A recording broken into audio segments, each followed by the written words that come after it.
Oke guys, kali ini kita akan mengomentari berita yang akan ngebahas tentang kasus kematian bos kartel El Mencho di Meksiko. Nah, untuk mengetahui konteksnya, mari kita bersama simak beritanya. Kita mulai videonya. Pemirsa, kematian bos kartel CJNG El Mencho dalam operasi militer memicu gelombang serangan balasan di berbagai wilayah Meksiko. Puluhan orang tewas dan puluhan kota dilanda gelombang kekerasan. Kami akan paparkan selengkapnya dalam segmen At Large berikut ini. Kita ke grafis yang pertama. Jadi kadang berbahaya. Jadi ketika bosnya itu bunuh gitu ya, akhirnya anak buahnya mungkin yang ingin balas dendam itu akhirnya mengacak-ngacak kota Meksiko gitu ya. Jadi ada yang kasus pembakaran, ada kasus penembakan dan sebagainya. Jadi emang ini kartel yang sangat berbahaya, apalagi ketika berhubungan dengan kematian bosnya gitu kan. Di mana dampak gelombang kekerasan, ini aksi kekerasan dari anggota kartel terjadi dengan cara membakar kendaraan dan juga melakukan serangan sporadis di berbagai tempat sebagai bentuk perlawanan terhadap aparat keamanan di sana. Nah, dampak dari gelombang kekerasan ini pemirsa menyebabkan 74 orang dilaporkan meninggal dunia. Dan diantaranya adalah 25 personil Garda Nasional dan 30 anggota kartel termasuk Oseguera atau El Mencho meninggal dunia akibat luka-luka saat diterbangkan ke rumah sakit di Guadalajara, ibu kota negara bagian Jalisco.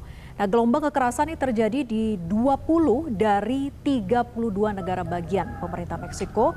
Ini kemudian mengerahkan sekitar 10.000 tentara untuk meredam situasi meski gangguan keamanan itu masih terjadi di sejumlah wilayah Jalisco dan juga Michoacan. Lalu siapakah El Mencho itu? Jadi bahayanya kalau misalnya kartel tadi itu dibiarkan untuk berkembang mempunyai kekuatan militer. Ya jadi mungkin gara-gara mungkin di awal dianggapnya kecil terus dibiarkan nggak peduli gitu dari pemerintah Meksikonya. Akhirnya ketika sudah besar dan memiliki kekuatan itu bisa mengancam suatu negara dan bisa mengacak-ngacak gitu ya sampai ke 20 dari 32 negara bagian. Berarti itu udah lebih dari setengahnya itu kan. Berarti operasi sangat luas dan emang kartel ini itu sangat berbahaya di negara tersebut gitu kan. Nah, pemirsa, sebagai kepala kartel generasi baru Jalisco, CJNG, Nemesio Oseguera Cervantes alias El Mencho. Ini adalah salah satu tokoh paling berpengaruh dalam perdagangan narkoba internasional.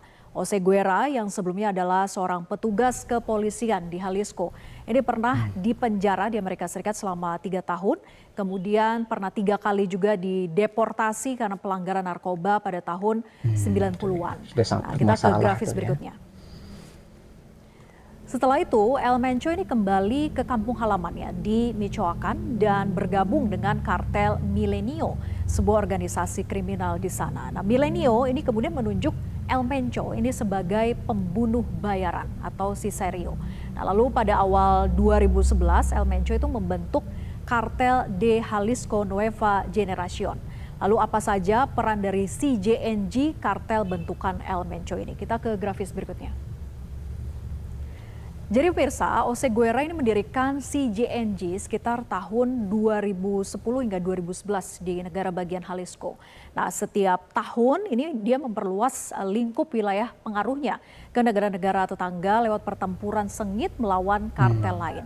Nah, CJNG ini dipersenjatai. Jadi di Meksiko tuh nggak cuma satu kartel doang gitu. Jadi ada beberapa geng ya, itu kartel itu yang mungkin saling rebutan tadi kan, misalnya jual narkoba gitu. Kalau misalnya produknya itu sangat terbatas gitu, yang beli terbatas, berarti kan harus bersaing tuh antara satu geng dengan geng yang lainnya, dengan kartel yang lainnya. Nah ini yang harus diketahui bahwa itu yang berbahaya. Kalau misalnya sudah berselisih, udah perang, itu udah nggak main senjata tajam lagi gitu ya, udah tingkat selanjutnya karena udah ada peredaran senjata api juga di sana gitu ya. Jadi udah berbahaya banget, berbeda dengan mungkin di Indonesia yang mungkin ini ya masih terbatas gitu ya senjata api yang digunakan, dan kalaupun masih ada itu senjata rakitan biasanya. Kalau ini kan mereka dekat sama Amerika, nah supplier Amerika yaitu ke Meksiko gitu secara ilegal, itu mungkin bisa lebih berbahaya daripada penegak hukum yang sana. Kalau polisinya mungkin nggak kuat, itu mereka nggak bakal mampu untuk melawan ataupun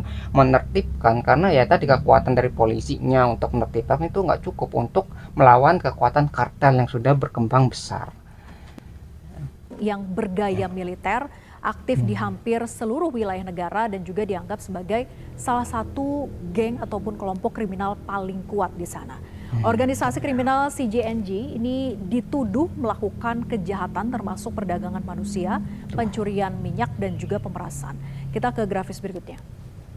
Di mana pemirsa terkait dengan Makanya kita harus bersyukur gitu kalau misalnya negara itu memiliki hukum yang kuat gitu, sehingga ketika ada kejahatan seperti itu bisa dilawan gitu kan. Bayangin kalau misalnya kalian tinggal di Meksiko gitu ya, harus mungkin bekerja sama sama si kartel ini. Kalau misalnya nggak mau bekerja sama, itu kalian akan disakiti, dianiaya, disiksa dan sebagainya, atau mungkin sampai dibunuh gitu ya. Itu yang sangat berbahaya ketika negara itu tidak mampu menertibkan keamanan di sana. Akhirnya keamanan tersebut diambil alih sama geng-geng kartel ini gitu, yang apa ya, secara tidak adil gitu ya, atau mungkin secara kekerasan gitu menegakkan keadilan menurut mereka gitu. Kalau misalnya ini nggak baik nih menurut mereka, itu mungkin bisa dianiaya ataupun dibunuh. Hukumannya itu tidak manusiawi gitu, sampai mungkin ya tadi ya disiksa sampai meninggal gitu. Itu yang sangat berbahaya ketika negara itu tidak mampu menertibkan warganya sendiri. CJNG ini diyakini berasal dari penyelundupan narkoba seperti kokain, kemudian metamfetamin dan juga fentanyl ke Amerika Serikat, dan semua kejahatan yang berhubungan dengan hal ini. Seperti misalnya pemaksaan, kemudian juga penculikan, penyiksaan, sampai dengan pembunuhan. Nah, di antara kartel narkoba Meksiko, CJNG itu dianggap sangat brutal. Jadi menurut program data konflik di Universitas Uppsala di Swedia ini mencatat bahwa kartel ini bertanggung jawab atas lebih dari 75.000 kematian dan lebih banyak daripada kartel Sinaloa yang telah ada sejak tahun 1980-an di sana. Nah, jadi pemirsa, dampak kematian grup yang baru tapi menimbulkan kerusakan yang lebih besar daripada grup atau geng kartel yang lama gitu. Berarti kan ini sangat aktif dan sangat berbahaya gitu. Jadi aktifnya itu menimbulkan banyak korban gitu kan. Jadi pimpinan yang berpengaruh gitu, atau orang yang berkarisma, ketika disalahgunakan pimpinan tadi gitu ya, itu bisa menimbulkan kerusakan yang besar gitu kan. Jadi sangat berbahaya sekali ketika orang tadi itu tidak memiliki kemanusiaan gitu ya, untuk melakukan kejahatan. Diperkirakan meluas hingga ke Amerika Selatan, khususnya Ekuador dan juga Kolombia. Meluas sampai negara Menjadi lain. bagian dari rantai produksi, transit dan juga ekspor kokain. Hilangnya figur sentral El Mencho dalam struktur CJNG ini membuka ruang perebutan kendali di dalam organisasi maupun juga di antara sekutu regionalnya, termasuk rebutan jalur distribusi. Ini akan dinilai berpotensi memicu ketegangan baru di negara-negara yang selama ini menjadi simpul perdagangan narkotika. Itu ya. Jadi ketika pemimpin yang berpengaruh tadi sudah tewas gitu ya, itu akhirnya jadi perebutan kekuasaan. Yang bawahan tadi kan mungkin nggak solid, awalnya solid gitu ya, satu pimpinan nih gitu. Jadi pimpinan yang meninggal, tewas gitu ya, akhirnya yang bawahannya tadi yang mungkin punya perselisihan itu mungkin akan menimbulkan konflik yang baru. Jadi saling pemimpin di bawahnya tuh ingin mengambil alih ya kekuasaan yang hilang tadi, yang vakum tadi. Ya itu yang jadi masalah ketika nggak solid, nggak monolit satu kartel tadi, akhirnya menimbulkan kekacauan yang lebih besar. Jadi setiap pemimpin tuh ingin mengambil alih dan akhirnya ingin memperbesar pengaruh mereka, dan rebutan tuh udah ada jalurnya, udah ada narkobanya, dan mungkin udah ada pelanggannya. Nah, ketika orang saling bersaing gitu ya, itu kekacauan yang ditimbulkan itu akan semakin membesar gitu ya. Jadi yang awalnya mungkin satu pemimpinan, tapi gara-gara meninggal pecah ke berbagai orang yang di bawahnya, dan ini orang-orang tadi itu yang menimbulkan kekacauan yang lebih besar gara-gara perebutan kekuasaan. Ada benturan kepentingan lah satu orang dengan orang yang lainnya gitu ya, orang yang di bawah si bosnya ini gitu kan. Akan ketidakpastian baru di kawasan dengan kemungkinan perubahan adanya konfigurasi kekuatan kriminal lintas negara. Demikianlah pemirsa At Large untuk kali ini, dan kita akan membahasnya bagaimana nasib warga negara Indonesia yang tinggal di Meksiko. Kita akan berbincang langsung dengan juru bicara Kementerian Luar Negeri Republik Indonesia, Fatnabil Ahmad Mulahela. Selamat siang Pak Nabil. Selamat siang Mbak Vera. Ya, Pak Nabil, dengan tewasnya pimpinan kartel El Menco dan meluasnya aksi kekerasan di 20 negara bagian ini, bagaimana kemudian Kementerian Luar Negeri ini memetakan tingkat ancaman terhadap keselamatan WNI khususnya di Jalisco? Baik, terima kasih. Jadi Kementerian Luar Negeri melalui KBRI Mexico City dan juga konsul kehormatan kita di Guadalajara di Jalisco terus memantau dengan seksama kondisi di Meksiko. Dan pada saat eskalasi kekerasan pasca tewasnya pimpinan kartel tadi, Kementerian Luar Negeri berkomunikasi dengan seluruh WNI di Meksiko, termasuk yang berada di wilayah Jalisco, untuk memastikan keselamatan mereka. Dan kita juga menyampaikan sejumlah himbauan untuk tetap meningkatkan kewaspadaan, berhati-hati, tenang dan mengikuti petunjuk dari otoritas setempat, dan menjauh dari wilayah-wilayah kerusuhan, dan menghindari kegiatan di luar rumah yang tidak betul-betul mendesak hingga kondusif. Dan apabila terdapat urgensi, dapat menghubungi juga hotline dari KBRI.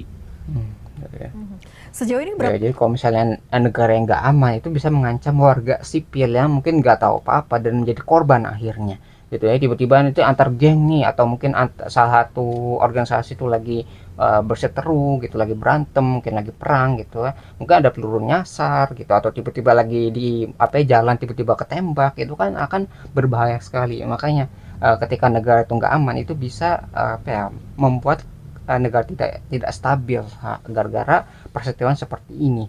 Itu gara-gara ya tadi si gengnya perang, akhirnya orang-orang tuh merasa tidak aman dengan negara tersebut dan harus berhati-hati ketika keluar rumah. Bayangin ketika kalian mau belanja ke pasar misalnya, tapi bukannya sampai ke pasar tapi malah mungkin terjebak gara-gara sedang ada peperangan antar geng di Meksikonya gitu. Jadi kasihan warga sipil yang nggak tahu apa-apa tapi harus menjadi korban dari perseteruan satu geng dengan geng lainnya. Jadi antar kartel juga itu tidak saling bersahabat tapi saling berkompetisi.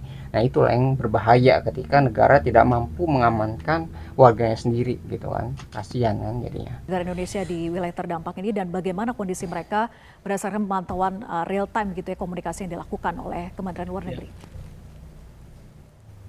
Berdasarkan data dari KBRI, WNI yang terdaftar di Meksiko ada sebanyak 481. Dan jumlah ini adalah termasuk yang terbanyak itu di wilayah Nuevo León, sekitar sebanyak 150 WNI, kemudian di Mexico City 137, dan di beberapa wilayah lain, dan yang di Jalisco ini sebanyak 45 WNI. Sejauh mana kemudian koordinasi Pak Nabil antara Kementerian Luar Negeri dengan otoritas keamanan setempat dan juga perwakilan Republik Indonesia untuk memastikan perlindungan maksimal bagi WNI kita di sana? Komunikasi dengan otoritas tempat terus dilakukan, dan ini juga merupakan salah satu poin yang disampaikan dalam himbauan kita kepada para warga kita di sana, pada WNI, untuk terus mengikuti arahan-arahan dari otoritas setempat. Kita juga memantau bahwa pada saat ini penetapan red code di negara bagian Jalisco sudah diangkat, dan karena itu sebagian dari kegiatan ekonomi sudah mulai berangsur normal, transportasi publik juga sudah mulai normal, dan kita tetap meminta mereka untuk tetap waspada. Baik, Pak Nabil, terakhir saja singkat, apakah kemudian pemerintah Indonesia telah menyiapkan skenario kontingensi termasuk opsi misalnya pemulangan WNI jika situasi itu semakin memanas? Karena kita tahu sejauh ini kan sudah ada 20 wilayah negara bagian gitu ya yang terjadi gelombang kekerasan di sana. Ya, mengenai contingency plan, KBRI Mexico City sudah menyiapkan, namun dengan kondisi yang ada saat ini tampaknya belum diperlukan untuk dilakukan evakuasi, dan kita terus memantau dan tetap berkomunikasi dengan para WNI, termasuk dengan para diaspora yang ada di sana.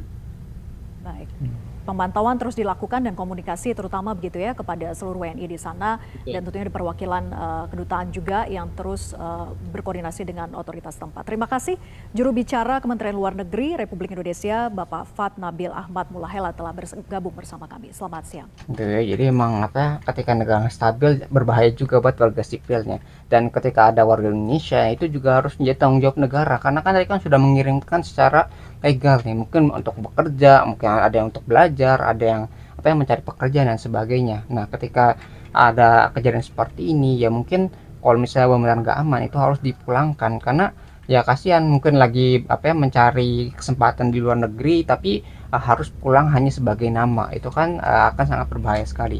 Makanya ketika ada kejadian seperti ini, negara nggak stabil ya, jadi bermasalah juga buat negara tersebut untuk ditinggali. Makanya warga sipilnya juga mungkin harus dipulangkan kalau misalnya kejadian itu tidak menurun gitu, malah terjadi eskalasi. Karena ya tadi kan gara-gara bosnya mati atau meninggal, tewas gitu ya, terbunuh, akhirnya anak buahnya tuh ingin membalaskan dendamnya ke pemerintahan di Meksiko. Ya jadi ya itu yang mungkin jadi informasi ya, kekacauan yang terjadi gara-gara kartel yang bosnya tuh tewas gitu ya, terbunuh operasi militer. Nah itu mungkin yang bisa kita pelajari dari berita ini. Kalau kalian tertarik dengan sumber beritanya, link sudah saya cantumkan di deskripsi video. Mungkin sekian yang bisa saya sampaikan, semoga video bisa bermanfaat, kurang lebih mohon maaf. Kita ketemu lagi di pembahasan selanjutnya, insya Allah.